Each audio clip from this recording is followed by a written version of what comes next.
Hello, everyone. Welcome to another episode of Productivity Podcast with Timothy and Dika, where we share insights and tools on personal and organizational productivity. So, on today's episode, we are going to start a new series on productivity killers. Yes, what can hamper or hinder your productivity? Okay, so first, what is productivity? Productivity has to do with how much you are progressing or succeeding in any area. It could be academics, it could be your career, ministry, it could be business, it could be relationship, whatever it is. So, what are those productivity killers? The first one we'll share this episode is laziness. Laziness is one big productivity killer, and if you struggle with laziness, I would share tips on how to overcome laziness at the end of this particular episode. So I saw a quote one time, and the person said that if somebody watched your life for 1 week, will they believe that you are serious about your goals? So there are many persons that actually want to succeed, but what is preventing them from succeeding as much as they want to is laziness. So they make up stories and explanations and bring excuses as to why they are not, putting in the work that they should put in. But it all boils down to one word: laziness.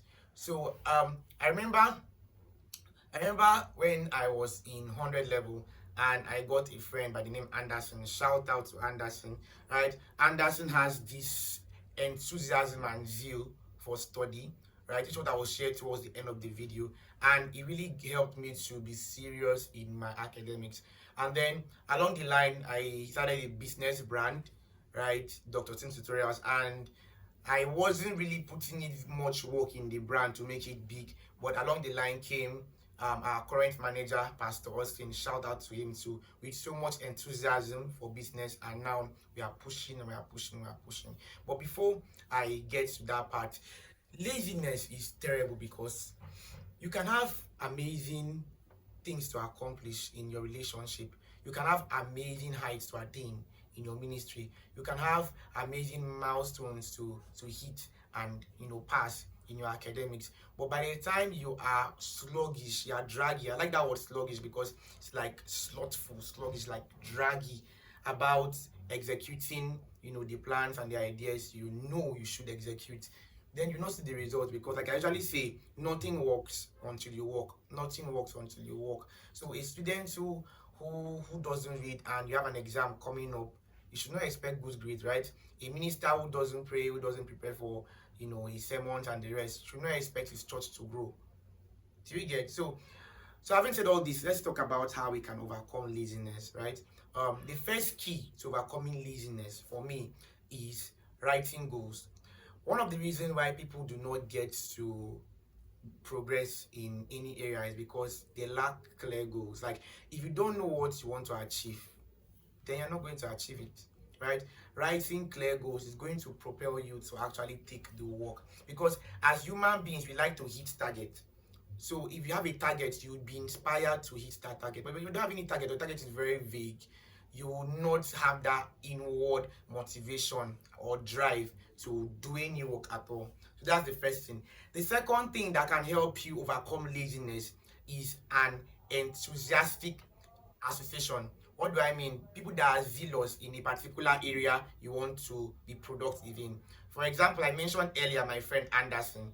Anderson is very enthusiastic when it comes to academics. So me knowing that sometimes I'm very lazy when it comes to academics, attaching myself to Anderson has been a great influence in my life. I'm sharing this because that's a system that is trustworthy. The author of Atomic Habits, James Clear, said that you don't rise to the level of your goals, you fall to the level of your systems. So yes, writing goals is number one, but second thing is creating a system, right? That's having friends around you that are very enthusiastic about any area, whether it's making money, whether it's career, whether it's ministry, whether it's academics. Having those people around you is going to help you to overcome laziness in no small way. And the third key I'm going to share to overcome laziness is to be accountable to a mentor. Accountable to a mentor. I remember when I had my first official mentor, Dr. Glory Joseph, and she usually asked me about my study plan, my study timetable, this and that. So just having somebody that I'm accountable to, right, helped me to overcome laziness in that area. Okay, so if you are listening to me now, you know that you are struggling with laziness.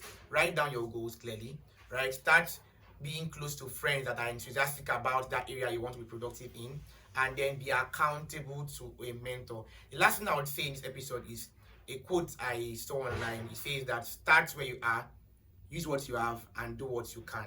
So even if you've been lazy from January to the point where you're listening this, even if you've been, procrastinating and all, now you know what to do, right? Have a clear plan, a clear plan rather, right? Have friends that are going to help you to progress, and then have a mentor, and then start where you are, use what you have, and do what you can.